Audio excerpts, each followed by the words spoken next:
So we took that ad, and the main thing we were trying to communicate was that 800 Flowers has more than flowers, food and gift baskets and stuff.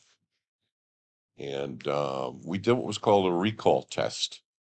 So you invite people in to watch a TV show and give you their feedback on the TV show, and you insert ads, pods of ads, into the show the way they would normally see it, and you slip in your 800 Flowers ad.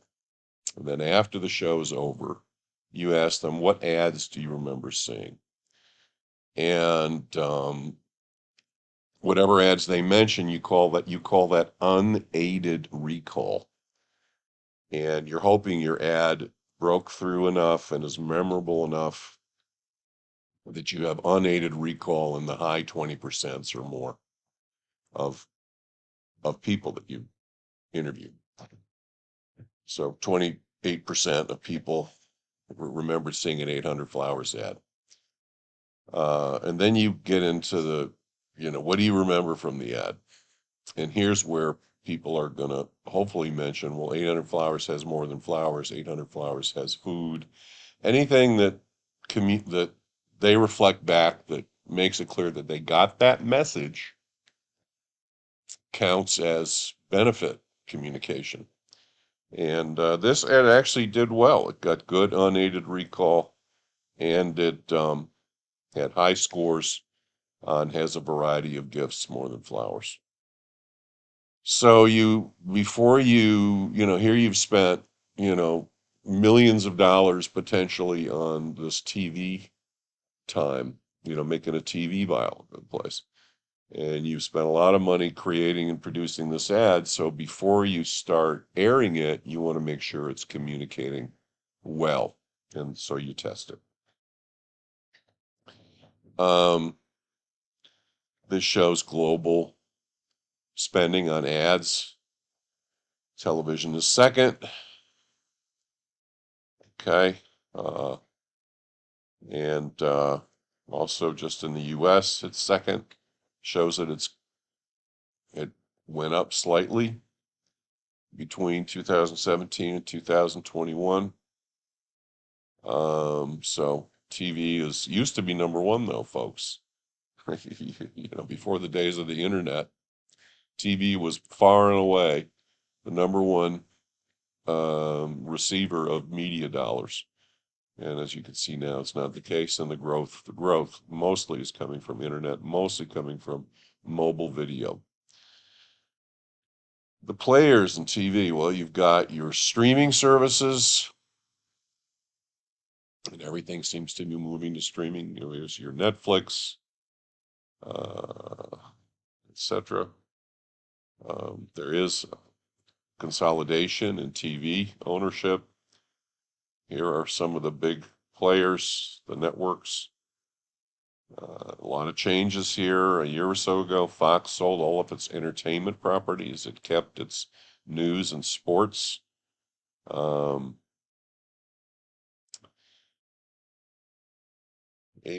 and Disney are buying things like crazy. They own Hulu. They launched their own streaming service not that long ago, and they built up to, be pressing against Netflix in terms of total users. That's my dog whining. There. That's her toy squeaking. So, some of the players, let's not forget to mention public television, kind of a small player, funded by government grants, funded by donations from viewers like you. Um, not ad supported. TV, with the exception of the new streaming services, which are subscription based, um, like Prime, Disney Plus, um, PBS, and these streaming services. Now, PBS doesn't even sell subscriptions, right? It's relying on donations. But the point is, most television, like most media in the US, is ad supported. Most of the revenue comes from ads. And this, of course, has an impact on the kind of content we see. just like Facebook and the social networks are ad supported. That has an influence on the kind of content they show. They want you to stay. They want the eyeballs and they want you to stay.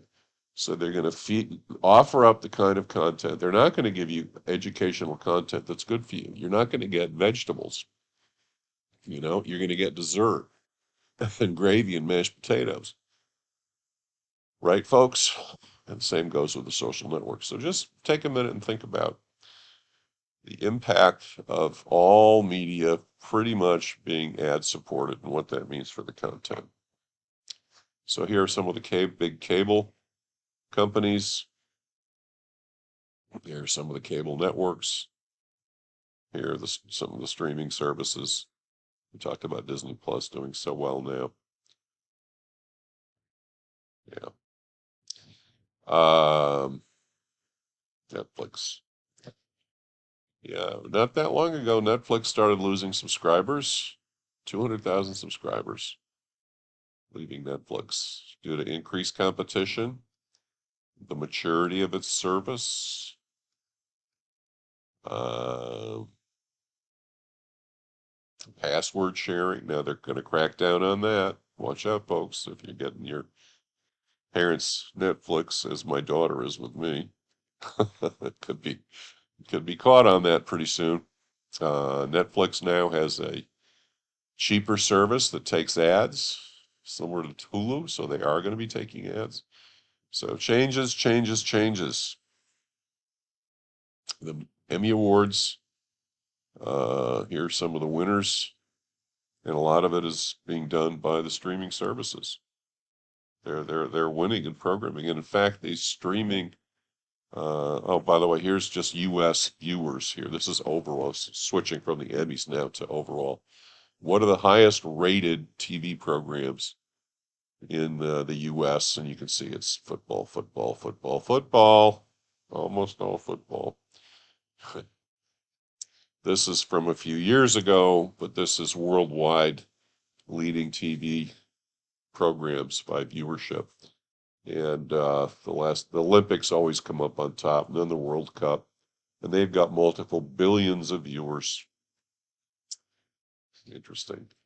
But don't forget, I mean, sports it's happening at the time. It's appointment viewing. You want to watch it while it happens. It's an amazing drama.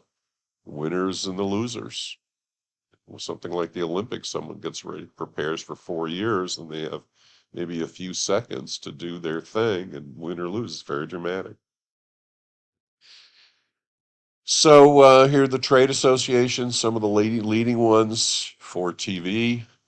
This used to be called the Cable Advertising Bureau, is now the Video Advertising Bureau.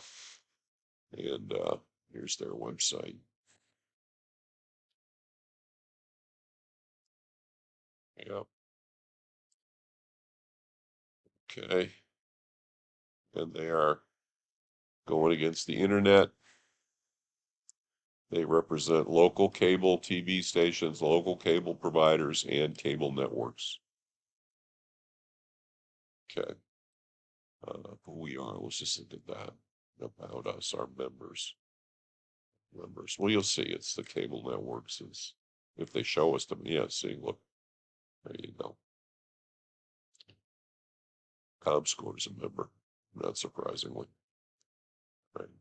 So they are representing cable networks, local cable companies.